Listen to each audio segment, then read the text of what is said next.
चलिए, now we are going to start with acquisition of shares and take over. Take over chapter बड़ा important chapter है, क्योंकि as I always say again ये आपके उसमें भी है, प्रोफेशनल में भी है। बहुत ध्यान से कॉन्सेंट्रेट करना है, ठीक है। सब लोग चैप्टर ओपन कर ले और फिर 10 मिनट के लिए फुल कॉन्सेंट्रेट करें। थोड़ा सा टेक्निकल चैप्टर है, दिमाग थोड़ा सा ज्यादा लगेगा। Okay, acquisition and take over. पहले तो बताओ टेक ओवर का मतलब क्या हुआ।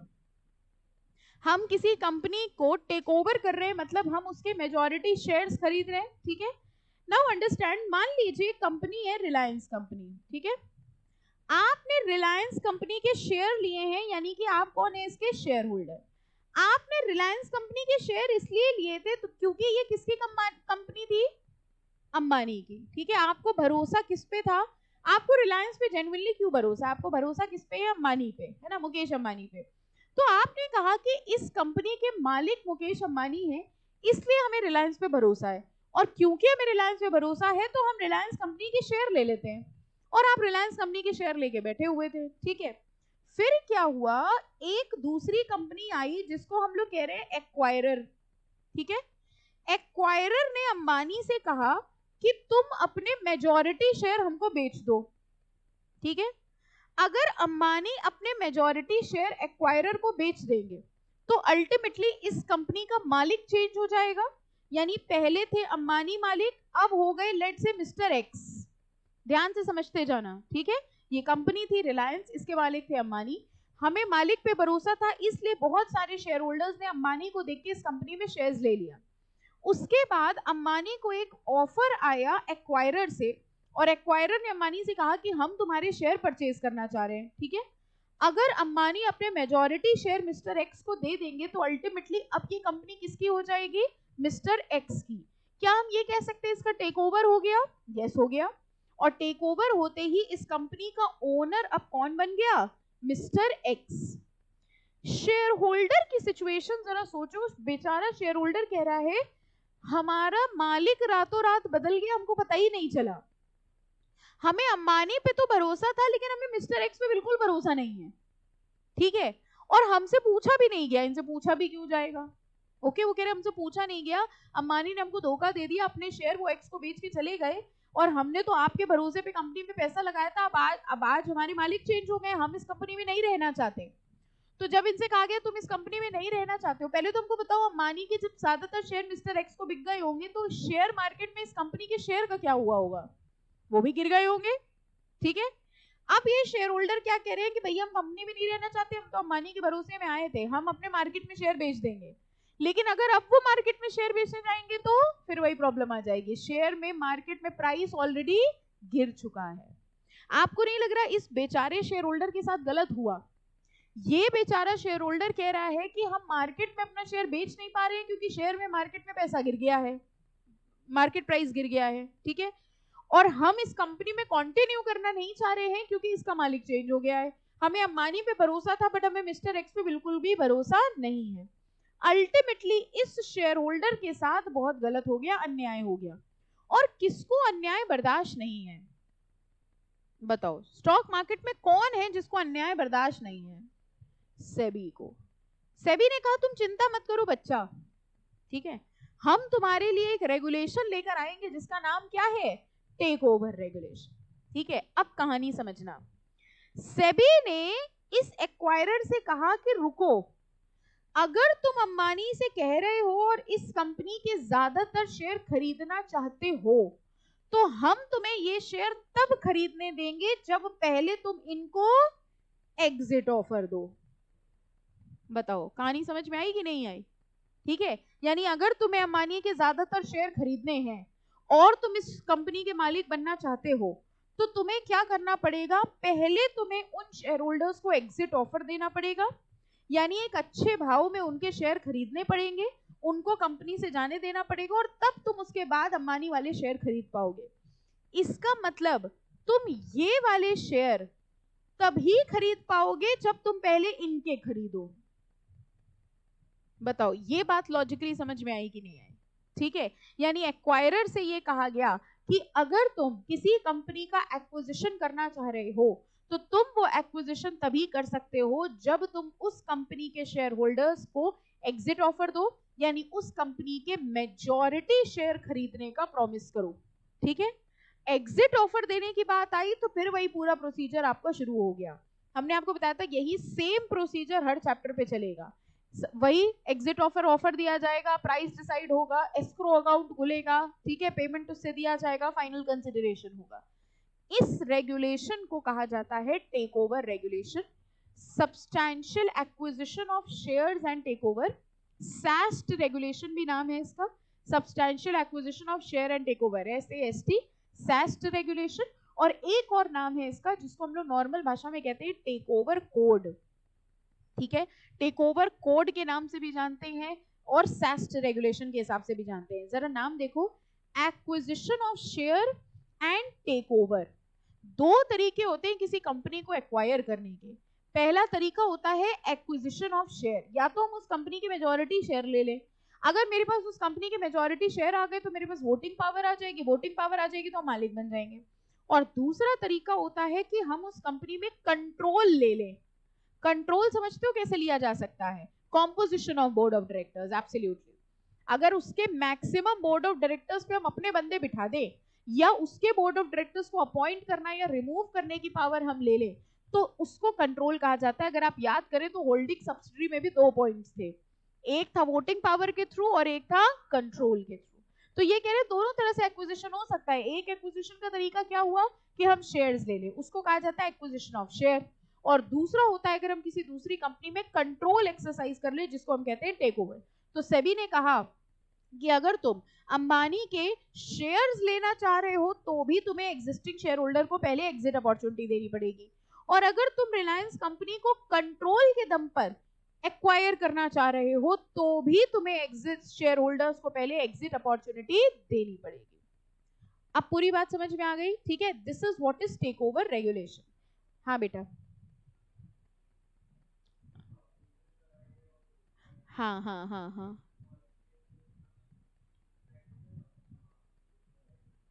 उनको, हाँ एब्सोल्युटली, जिनको देखो वोटिंग पावर नहीं है। अब यहाँ पर अगर हम लोग देखें तो हम लोग ये कहने की कोशिश करें ये जो शेयर एक्वायर कर रहे हैं ये वो शेयर एक्वायर करें जिससे इनको मालिकाना अधिकार मिले। मालिकाना अधिकार तब मिलेगा जब वो शेयर्स होंगे जो वोटिंग पावर वाले होंगे। ठीक है, जिन शेयर में सिर्फ डिविडेंड है, वोटिंग पावर नहीं, उससे कंट्रोल नहीं जाएगा। ठीक है, तो उनकी हम लोग बात नहीं करेंगे, वो अभी डेफिनेशंस में कवर होगा कि किसको लेंगे किसको नहीं लेंगे। ठीक है, फाइन। अभी हम लोग ये देखेंगे कि ये कितने परसेंट शेयर लेने पे क्या हो जाता है। ओके, ये सब चीजें भी देखेंगे कि कितने परसेंट शेयर लेने पर एक्विजिशन माना जाता है। चलो, बेसिक बात हमने आपको समझा दी। जरा देखते हैं introduction. The SEBI SAST regulations, that is take over regulation, prescribes a systematic framework for acquisition of stake in listed companies. Acquisition of stake in listed company का मतलब समझ में आया? हम स्टेक लेना चाह रहे हैं, हम कंट्रोल करना चाह रहे हैं लिस्टेड कंपनी को। दो कंपनीज होती है इसमें, एक होती है टारगेट कंपनी और एक होती है, हाँ, एक होती है टारगेट कंपनी और एक होती है एक्वायरिंग कंपनी। बताओ एक्वायरिंग कंपनी कौन सी कंपनी हुई? जो खरीद रही है। और टारगेट कंपनी कौन सी कंपनी हुई? जिसको खरीदा जा रहा है, हमारे एग्जाम्पल के हिसाब से रिलायंस। ठीक है, टारगेट कंपनी का लिस्टेड कंपनी होना बहुत जरूरी है, बहुत ध्यान से समझना। टेक ओवर रेगुलेशन सिर्फ तब एप्लीकेबल होंगी जब target company is a listed company. Okay, ये सारी रेगुलेशन बना कौन रहा है? सेबी। सेबी ये रेगुलेशन तभी बनाएगा जब कंपनी कौन सी हो? Listed company. अब ये सारे रूल्स रेगुलेशन किसके ऊपर लग रहे हैं? टारगेट के ऊपर। टारगेट के शेयर होल्डर्स है, टारगेट में अंबानी को कहा जा रहा है, मतलब टारगेट के शेयर होल्डर्स की बेनिफिट के लिए बनाया जा रहा है। तो ये कह रहे हैं target company has to be a listed company. कह रहे prescribes a systematic framework for acquisition of stake in listed company. By these law the regulatory system ensures that interest of the shareholders of listed company are not compromised in case of acquisition or takeover by acquirer। बताओ अब ये line समझ में आई कि नहीं आई? कह रहे interest of the shareholders are not compromised। कह रहे शेयर होल्डर्स के अधिकार कॉम्प्रोमाइज ना हो, रातों रात उनका मालिक ना चेंज हो जाए। कहीं ऐसा तो नहीं जो नया मालिक आए वो शेयर होल्डर के बारे में ना सोचे, कहीं ऐसा तो नहीं जो नया मालिक आए वो कंपनी को गलत तरीके से चलाए। तो उनका इंटरेस्ट कॉम्प्रोमाइज ना हो, इसलिए शेयर होल्डर्स को एक अपॉर्चुनिटी दी जाएगी कि वो कंपनी छोड़ के चले जाएं। Okay, It also protects the interest of minority shareholder, which is also a fundamental attribute of corporate governance. Evidently, it is equally important to note that in this highly competitive business, it is critical for each of the stakeholders to guard their interest. So in case, अब जरा mark करना, देखो क्या लिखा है, in case third party कौन हुआ, acquirer, proposes any such acquisition or control over listed company, such acquirer would provide exit opportunity to the shareholders of listed company. अगर आप ध्यान दें तो लिखा है in case the third party proposes any such acquisition, acquire करने के बाद exit opportunity देगा कि पहले? सेबी कह रहा है हम तुमको तब तक लेने ही नहीं देंगे जब तक तुम उनको एग्जिट अपॉर्चुनिटी नहीं दोगे। तो आज उसने प्रपोज किया, आज सिर्फ एक्वायरर ने प्रपोज किया कि हम तुम्हारे इतने शेयर लेना चाहते हैं। सेबी कह रहा है अच्छा तुम उसके इतने शेयर लेना चाहते हो, पहले उनको एग्जिट अपॉर्चुनिटी दो, ठीक है। To completion of such transaction, the SEBI takeover regulation ensures that public share holders of a company are treated fairly and equitably in relation to substantial acquisition of takeover. पूरा logic समझ में आया पूरे chapter का, पूरे कोड का, ठीक है। ऑब्जेक्टिव सिर्फ इतना है कि पब्लिक शेयर होल्डर के साथ गलत ना हो। एक बार मेरी कंपनी बिक गई, अब तो हम मार्केट में भी अपने शेयर नहीं बेच पाएंगे क्योंकि वैल्यू ऑब्वियसली गिर गई होगी। तो वो कह रहे हैं हम तुम्हें लेने ही तब देंगे जब तुम पहले उनके शेयर लो। Okay fine. ऑब्जेक्टिव्स क्या हैं इसके? To ensure that public share holders are mandatorily offered an exit opportunity. बताओ लाइन समझ में आ रही है कि नहीं? Mandatorily offered an exit opportunity, देनी ही पड़ेगी आपको exit opportunity in case of substantial acquisition और चेंज इन कंट्रोल। दो बातें हैं, या तो आप सब्सटेंशियल एक्विजिशन कर रहे हो या आप उनके कंट्रोलिंग में चेंज आ रहा है, मालिक चेंज हो रहा है, तो हमको देना ही पड़ेगा exit opportunity. And to ensure fair disclosure about the change in shareholding and control of the company. Clear है सबको? ठीक है, ऑब्जेक्टिव क्लियर है। चलो अब ये बता रहे हैं कैसे कैसे टेक ओवर कोड आया, कई बार अमेंडमेंट्स हुए, 2011 में भी आया, ठीक है। एक ये रीड कर लेना, Achuthan committee had provided the following objectives of the take over regulations. Mark कर लो इसको, इंपॉर्टेंट। ये ऑब्जेक्टिव्स हैं टेक ओवर रेगुलेशन के, इनको रीड कर लीजिएगा बस, 4-5 पॉइंट पढ़ लेना ऑब्जेक्टिव क्या है। और अब यहां से आ जाइए जहां से हम लोग रेगुलेशन स्टार्ट करेंगे, SEBI take over regulations, important definitions. आ गए सब लोग? ठीक है। सबसे पहली डेफिनेशन देखो किसकी है? एक्वायरर। कौन हुआ बताओ एक्वायरर? जो एक्वायर करना चाह रहा है, जो कंपनी में शेयर लेना चाह रहा है या कंट्रोल लेना चाह रहा है। Acquirer means any person who directly और indirectly acquire or agrees to acquire whether by himself or persons acting in concert। यहाँ एक वर्ड आता है PAC। PAC होता है पर्सन एक्टिंग इन कॉन्सर्ट का मतलब समझ गए? हम अकेले लें या किसी के साथ मिल के लें। Okay fine. तो जैसे मान लीजिए हमने कहा कि एक होल्डिंग कंपनी और एक सब्सिडी कंपनी, अपना एग्जाम्पल समझो, रिलायंस कंपनी थी, ठीक है, और एक दूसरी कंपनी थी एक्स लिमिटेड, ठीक है। ये एक्स लिमिटेड रिलायंस कंपनी के शेयर लेना चाहती थी, तो एक्स लिमिटेड से क्या कहा गया था कि तुम्हें एग्जिट अपॉर्चुनिटी देनी है, ठीक है। अब एक्स लिमिटेड ने कहा कि लेट से मान लेते हैं अगर हम इसमें लेट से 50% लेते हैं तो ये मान लिया जाएगा कि हम एक्विजिशन कर रहे हैं। इसकी लिमिट 50% नहीं है, हम अभी एग्जाम्पल ले रहे हैं सिर्फ, ध्यान देना। एक्स लिमिटेड ने कहा कि अगर हम 50% लेंगे तो हमको एक्वायरर मान लिया जाएगा, मेरे ऊपर टेक ओवर रेगुलेशन लग जाएंगे और एग्जिट अपॉर्चुनिटी देनी पड़ेगी। तो इसने कहा एक काम करो, हम 50 नहीं लेंगे। इसने अपनी सब्सिडरी यानी कि डबल एक्स लिमिटेड से कहा एक काम करो 25% तुम ले लो, 25% हम ले रहे हैं। इससे होगा ये कि इकलौता 50 माना नहीं जाएगा, और देखा जाए तो कंट्रोलिंग तो आ गई ना, होल्डिंग और सब्सिडी की मिला के कंट्रोलिंग तो हो ही गई इसकी। तो ये दोनों मिला के पता है क्या कहे जाएंगे? PAC, पर्सन्स एक्टिंग, इन दोनों की जोड़ के देखा जाएगा। Is this example clear? ठीक है। तो एक्स लिमिटेड कह रहा है अगर हम अकेले 50% लेते तो हम एक्वायरर मान लिए जाते, मेरे ऊपर टेक ओवर रेगुलेशंस लग जाती। तो वो कह रहे टेक ओवर ना लगे इसलिए हमने अपनी सब्सिडी को बुला लिया और सब्सिडी से कहा आधा तुम ले लो आधा हम ले लेते हैं, तो हमारे ऊपर टेक ओवर रेगुलेशंस भी नहीं लगेंगे। लेकिन सेबी ये कह रहा है चाहे तुम अकेले लो या तुम किसी के साथ मिल के लो, हम सब जोड़ के देखेंगे। शेयर और वोटिंग राइट, ठीक है, और कंट्रोल, या तो तुम शेयर ले रहे हो या तो तुम वोटिंग राइट ले रहे हो और या तो तुम कंट्रोल ले रहे हो, ओवर अ टारगेट कंपनी, किसी टारगेट कंपनी के, तो हम उसको क्या मान लेंगे, एक्वायरर। एंड सेम डेफिनेशन क्या हो गई देखो एक्विजिशन की। Acquisition means directly indirectly acquiring और अग्रीइंग टू एक्वायर शेयर और वोटिंग राइट और control over a target company. अब देखो जो क्वेश्चन तुमने पूछा था ना, सिर्फ शेयर लेने से काम होगा कि नहीं होगा, डेफिनेशन पढ़ के बताओ शेयर लेने से काम हो रहा है कि नहीं हो रहा है, हो रहा है। Even if you take share, ठीक है, ये नॉर्मल रूल के हिसाब से तो वोटिंग पावर तब मिलेगी जब उन शेयर्स में वोटिंग राइट हो, लेकिन हमें इसके लिए हर रेगुलेशन की डेफिनेशन देखनी पड़ती है। इस रेगुलेशन की डेफिनेशन ये कह रही है हम तुम्हें एक्वायरर तब मानेंगे जब तुम क्या एक्वायर कर रहे हो, तीन चीजें, या तो तुम शेयर ले रहे हो, या तो तुम वोटिंग पावर ले रहे हो, या तो तुम कंट्रोल ले रहे हो, तीनों में ही एक्विजिशन मान लिया जाएगा। ओके, कंट्रोल कह रहे हैं, कंट्रोल का क्या मतलब है, यहाँ कंट्रोल लिखा था तो देखो कंट्रोल का क्या मतलब है, control includes right to appoint majority of directors और टू कंट्रोल द मैनेजमेंट और policy decisions exercisable by a person. तो हम क्या कैसे कंट्रोल कर रहे हैं, अगर हम उनके डायरेक्टर्स को अपॉइंट कर रहे हैं या उनके डिसीजन मेकिंग हम कर रहे हैं तो मान लिया जाएगा कि हम उन पे कंट्रोल कर रहे हैं। एनी डाउट टिल हियर, समझ आ गया, पक्का, चले आगे। ओके, अगली डेफिनेशन इंपॉर्टेंट मार्क करो, एंटरप्राइज वैल्यू। एंटरप्राइज वैल्यू का मतलब होता है एक्वायरिंग कंपनी आपको खरीदने के लिए कितना रुपया देगी, यानी buying cost for an acquirer. बहुत ध्यान से समझना, उसी के आगे लिखना चाहो लिख लो, एग्जाम में मत लिखना, समझने के लिए लिख लो। It is the buying cost of acquirer, acquirer कितने में लेना चाहेगा, कंपनी अगर आज एक्वायरर खरीदना चाह रहे है तो कितने में खरीदेगा।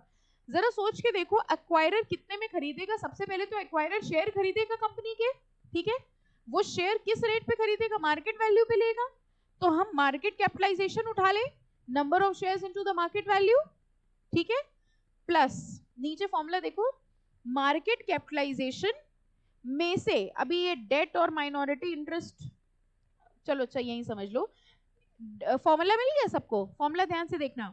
कह रही अगर आज हम तुम्हारी कंपनी खरीदते हैं तो एक तो तुम्हारे जितने शेयर है वो हमें खरीदने पड़ेंगे, वो शेयर हमको कितने रुपए के पड़ेंगे, शेयर इनटू मार्केट वैल्यू वो, प्लस अगर हमने तुम्हारी कंपनी खरीदी तो तुम्हारे जो डेट है वो भी तो हमें चुकाने पड़ेंगे, अगर वो हमें चुकाने पड़ेंगे तो वो भी तो मेरे लिए कॉस्ट हो गई, प्लस तुम्हारे यहाँ जो माइनॉरिटी शेयर होल्डर्स हैं या प्रेफरेंस शेयर होल्डर्स हैं वो सबको भी तो हमें देना पड़ेगा पैसा, लेकिन तुम्हारे पास जितना कैश है वो हम यूज कर लेंगे, तो वो हमने माइनस कर दिया।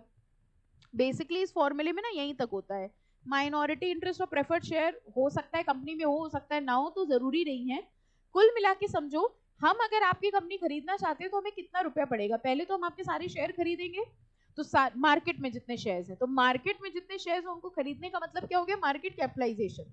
मार्केट कैपिटलाइजेशन का मतलब क्या हुआ, number of shares into market price, plus तुम्हारे जो लोन्स हैं, तुम्हारी कंपनी ले लेने के बाद तुम्हारे लोन भी हमें चुकाने पड़ेंगे, तो हमें वो भी खर्चा करना पड़ेगा, वो हो गए हमारे डेट, माइनस जो तुम्हारे पास कैश है वो हमें थोड़ा सा मिल जाएगा बदले में, तो वो हमने माइनस कर दिया। बताओ ये समझ में आया लॉजिकली कि नहीं, ठीक है फाइन। तो तुम्हारी कंपनी खरीदने के लिए मैं कितना पैसा देना है वो मेरे लिए तुम्हारी एंटरप्राइज की वैल्यू है, तो मेरे लिए तुम्हारी एंटरप्राइज की वैल्यू हुई तुम्हारा मार्केट कैपिटलाइजेशन, तुम्हारे डेट, और भी तुम्हें जिसको जिसको जो पेमेंट देना है वो सब, माइनस जितना तुम्हारे पास है, ठीक है, ये सब जब हम कर लेंगे तो हमको क्या मिल जाएगी, buying cost of your company, इसको क्या कहा जाता है, एंटरप्राइज वैल्यू। चले आगे, okay.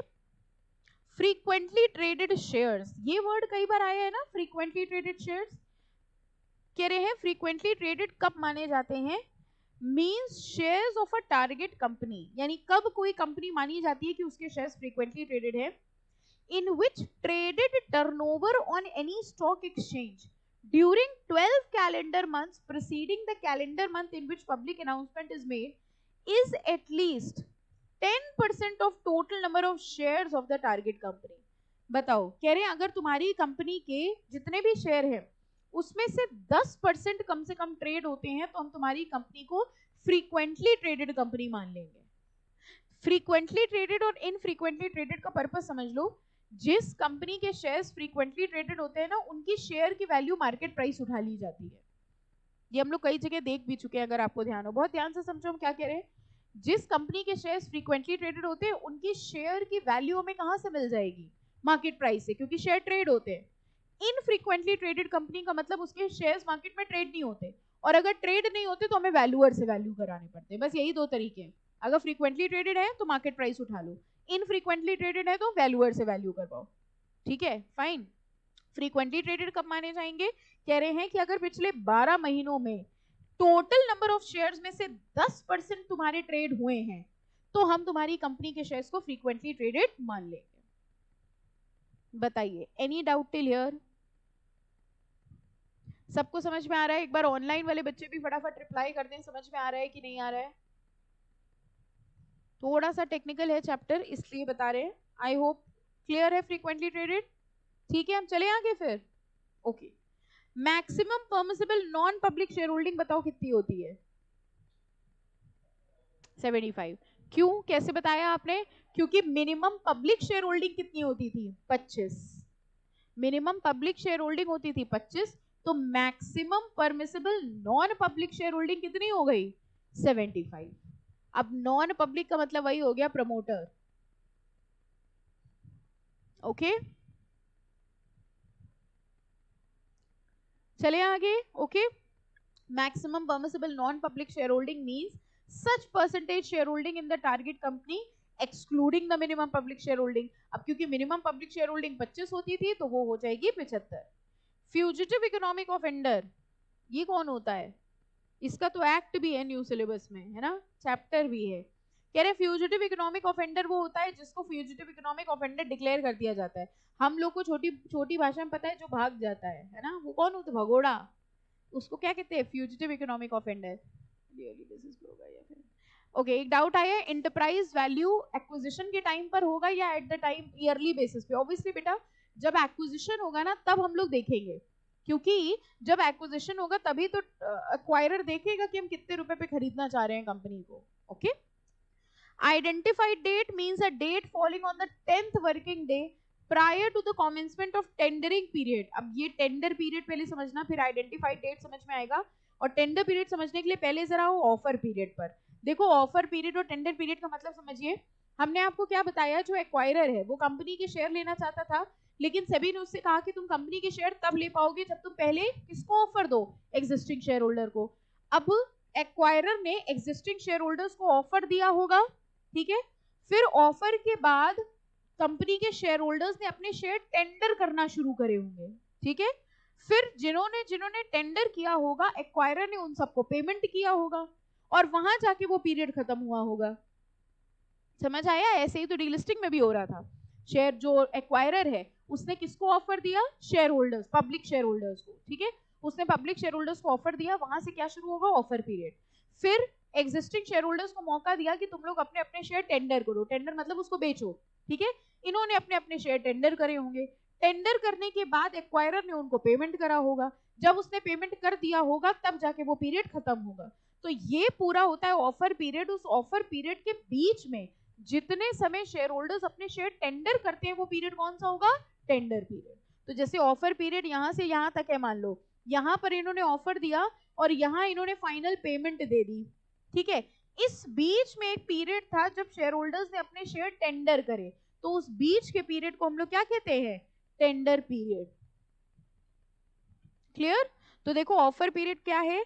Offer period means the period between date of entering into agreement, जिस दिन अग्रीमेंट हुआ था एक्वायरर के साथ to acquire share, voting right और control over the target company.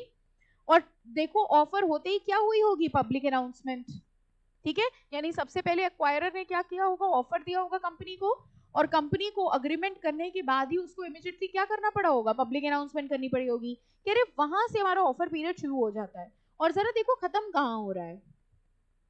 and the date on which payment of consideration to the shareholders who have accepted the open offer is made, यहां पर हमारा tender offer period खत्म हो जाएगा। तो जिस दिन अग्रीमेंट हुआ, अग्रीमेंट के बाद पब्लिक अनाउंसमेंट हुई, वहां से हमारा ऑफर पीरियड शुरू हो गया। और खत्म कहां हुआ? जिस दिन सारे शेयर होल्डर्स ने अपने शेयर टेंडर कर दिया और उनको पेमेंट कर दी गई, वहां पर हमारा ऑफर पीरियड खत्म हो गया, ठीक है। Tender period and offer period both are different. Offer period is wider and includes the tender period. Any doubt?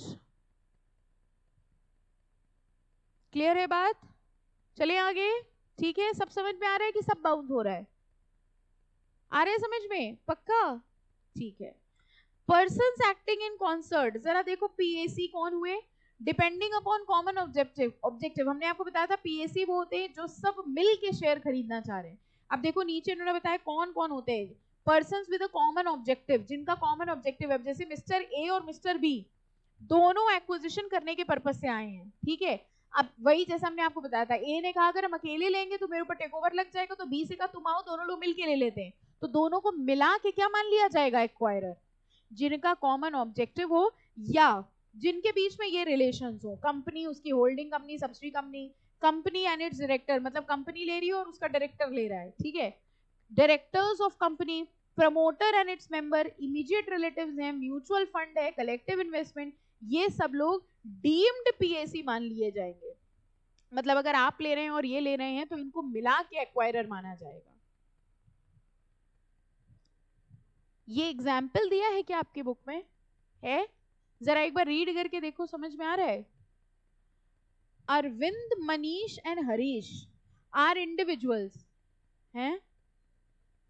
Judicial pronouncement दिया है, ये एग्जाम्पल नहीं दिया है ना? हाँ देखो एग्जाम्पल देखो. कह रहे अरविंद, मनीष और हरीश इंडिविजुअल्स हैं interested in acquiring shares of the company XYZ. Individually each of them holds less than the threshold limit. ठीक है. However, they have a common purpose of collectively gain control or influence of the company. They collaborate, pool their resources or voting right and act together. बताओ इनको PSC जोड़ा जाएगा कि नहीं जोड़ा जाएगा? यस. कह रहे हैं वैसे तो अलग अलग है तीनों, लेकिन इनका ऑब्जेक्टिव कॉमन है. ये लोग मिल के षड्यंत्र रच रहे हैं कंपनी को एक्वायर करने का. तो इन तीनों को ही मिला के क्या मान लिया जाएगा? Persons acting in concert. और तीनों की होल्डिंग मिला के इनको एक्वायरर माना जाएगा. Any doubt? Okay. Target company में आ जाओ. टारगेट कंपनी बताओ कौन सी कंपनी हुई जिसका एक्विजिशन किया जा रहा है? Target company means a company and includes a body corporate established under the central legislation. Tender period I think अब समझ में आ गया होगा. ठीक है. It means the period within which share holders में tender their share in acceptance of an open offer. ये जो अभी हमने आपको एग्जिट ऑफर बोला ना, इसको हम लोग टेक ओवर रेगुलेशन में ओपन ऑफर कहते हैं. ठीक है. तो ओपन ऑफर का मतलब जब वो एक्वायरर जो कंपनी को एक्वायर करने वाला था वो ऑफर देगा कंपनी के पब्लिक शेयर होल्डर्स को, इस ऑफर को क्या कहा जाता है? Open offer. ठीक है. Fine. Volume weighted average market price, इसके नीचे ये एग्जांपल दिया है, ये भी नहीं दिया होगा है ना? पहले उन्होंने डेफिनेशन दी थी, फिर उनको लगा कि इन लोगों को डेफिनेशन से क्या ही समझ में आएगा, तो उन्होंने क्वेश्चन करके दिखा दिया, देखो ऐसे होता है. Volume weighted average market price. देखो वॉल्यूम वेटेड तो आपको पता है number of share into market price, number of share into market price plus करते जाएंगे और डिवाइड कर देंगे टोटल नंबर ऑफ शेयर से. थोड़ा बहुत अगर एफएम पढ़ा हो, रुचि हो आपकी एफएम में, तो शायद वेटेड एटेड वहां पढ़ा होगा, है ना?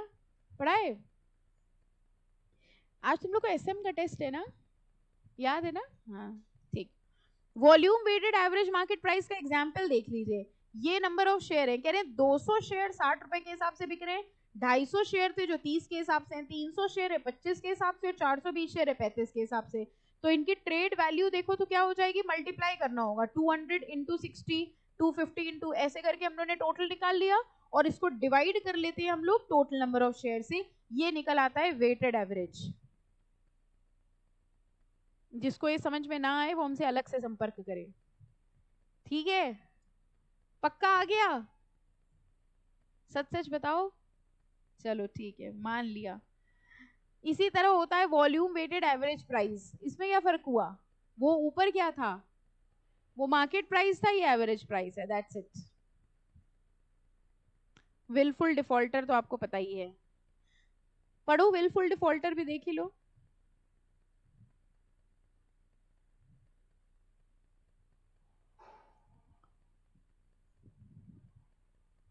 ठीक है. अब देखो यहां से मेन रेगुलेशन से स्टार्ट है. Applicability and exception. 3 तरह से एक्विजिशन होता है. पहला डायरेक्ट एक्विजिशन ऑफ शेयर और वोटिंग राइट, दूसरा इनडायरेक्ट एक्विजिशन ऑफ शेयर और वोटिंग राइट और तीसरा कंट्रोल. डायरेक्ट और इनडायरेक्ट का मतलब समझ लो पहले, बाद में इसको हम डिटेल में डिस्कस करेंगे. मान लीजिए एक कंपनी है एक्स लिमिटेड, नहीं एक्स लिमिटेड छोड़ो, टारगेट और एक्वायरिंग की बात करते हैं। ये थी टारगेट और ये थी एक्वायरर, ठीक है।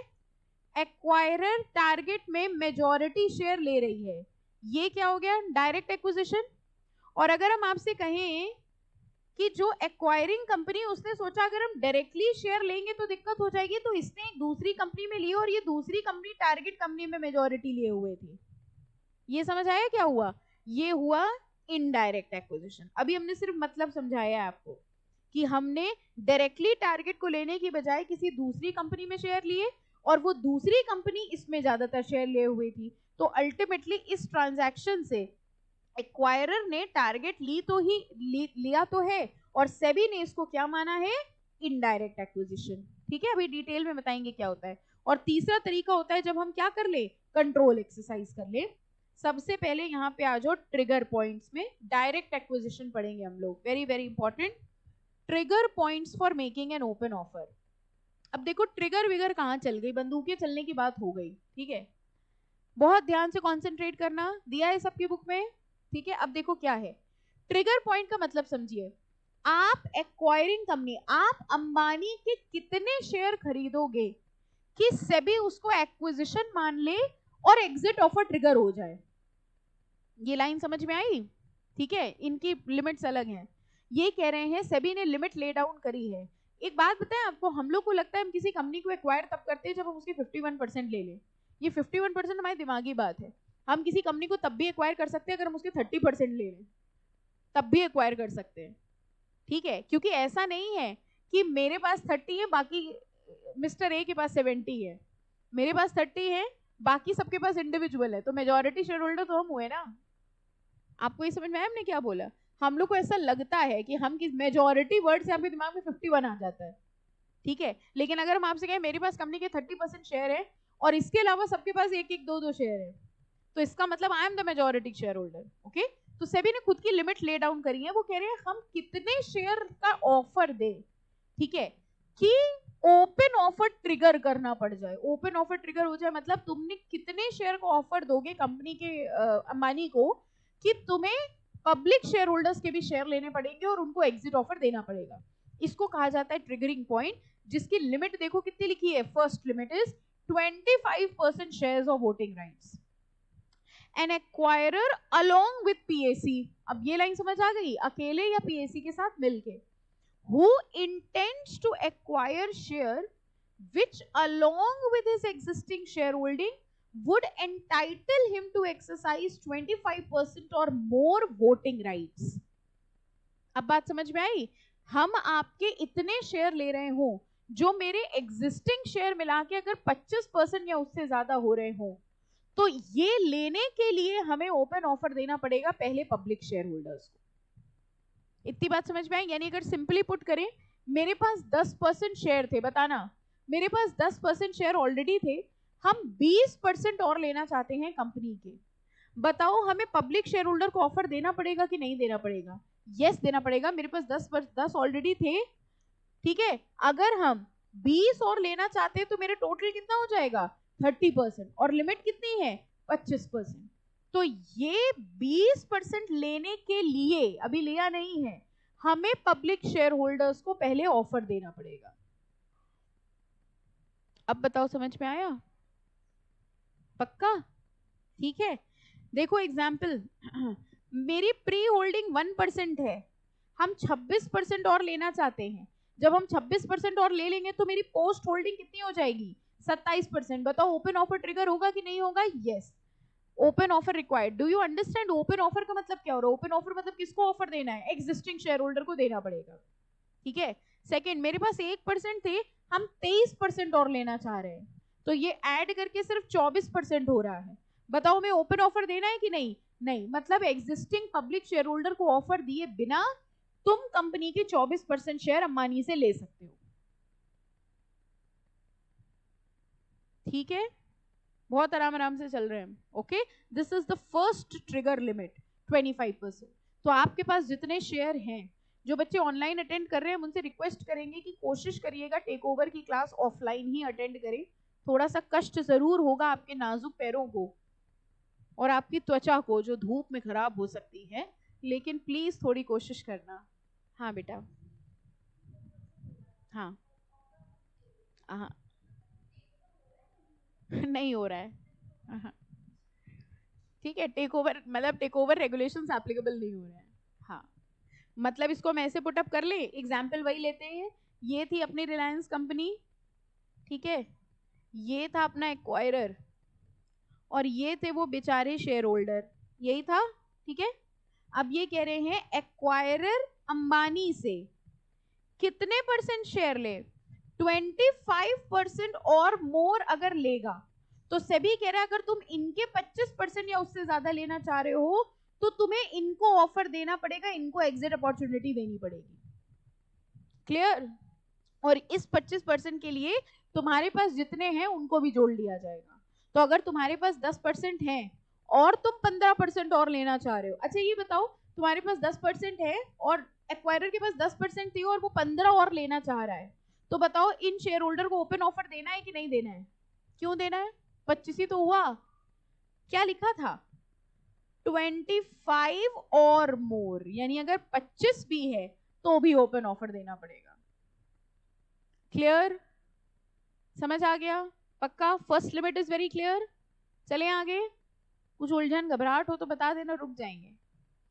कई बार चीजें समझ आ जाती, फिर लगता है ये समझ कैसे आ गई, ये तो समझ में आनी नहीं थी, थोड़ा टेक्निकल लग रहा है। आपको जो समझ आ गया सही समझ आया है? बिल्कुल बिल्कुल, अगर 25% से कम है तो हम अंबानी की शेयर ले सकते हैं और उसके लिए हमें शेयर होल्डर को ऑफर नहीं देना। मतलब सभी कह रहे हैं ठीक है 24% में तुम क्या ही उखाड़ लो, मतलब क्या ही कर लोगे, ठीक है, निकल जाती है ऐसी लैंग्वेज हम लोग की, है ना, थोड़ी लोकल लैंग्वेज। Okay fine. अब सेकंड लिमिट देखो, कह रहे अब जरा उनकी बात करते हैं जिनके पास ऑलरेडी 25% है, ठीक है। एन एक्वायरर हु होल्ड्स 25% और more but less than maximum permissible non public share holding, मतलब इतनी बड़ी लाइन को कुछ छोटा में बता दो, maximum permissible non public share holding को कुछ शॉर्ट में बता दो,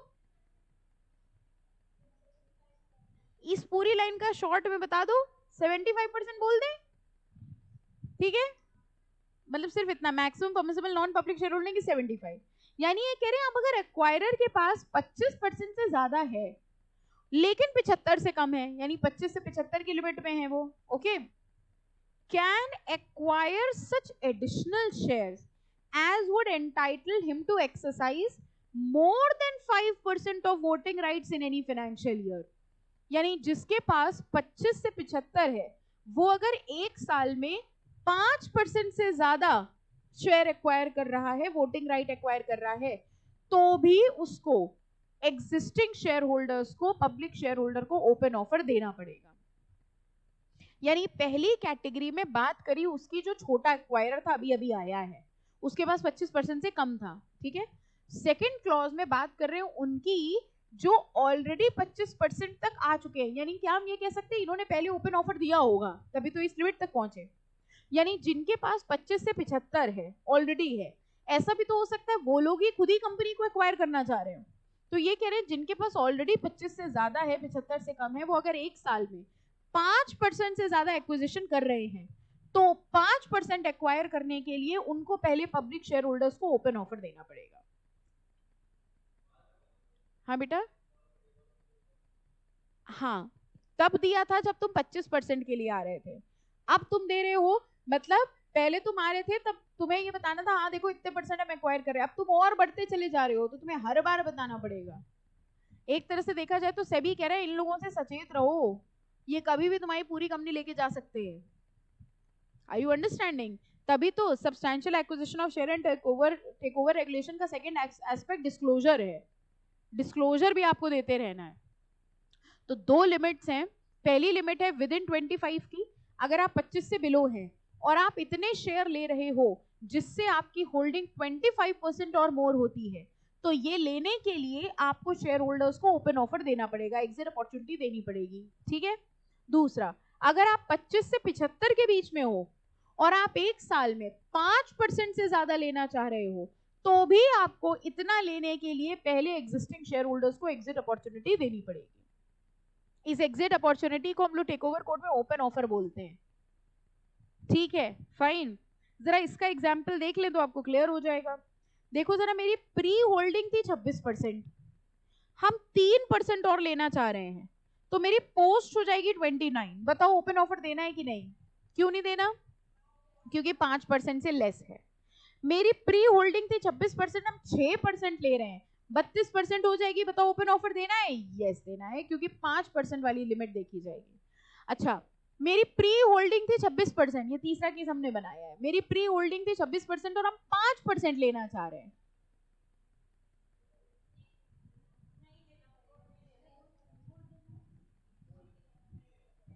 देना है कि नहीं देना है? नहीं देना, पक्का? ध्यान रखना, क्या ध्यान रखना है बताए? यहां पर है मोर देन 5% और ऊपर था 25 और मोर। वहां पर 25 पे भी देना था, यहां मोर देन 5 होगा तब देना होगा। क्लियर? पक्का? घबरा क्यों रहे? सी शक्ल, ठीक है, कोई कंफ्यूजन? चलो हम यहाँ पर स्टॉप करते हैं। इसको पहले अपने दिमाग में बसा लेना, ये चार्ट भी पढ़ लेना, फिर इसके आगे हम लोग नेक्स्ट लेक्चर पे करें। मेरी हिम्मत नहीं हो रही हुई इसके आगे, तुम्हारी शक्ल देख के मैं हिम्मत नहीं हुई कि हम आगे बढ़े। ठीक है, आपको सब समझ में आ गया है? ठीक है, बस ये समझ लेना कि समझ आ गया है। ओके, चलो इसके आगे कल कंटिन्यू करेंगे।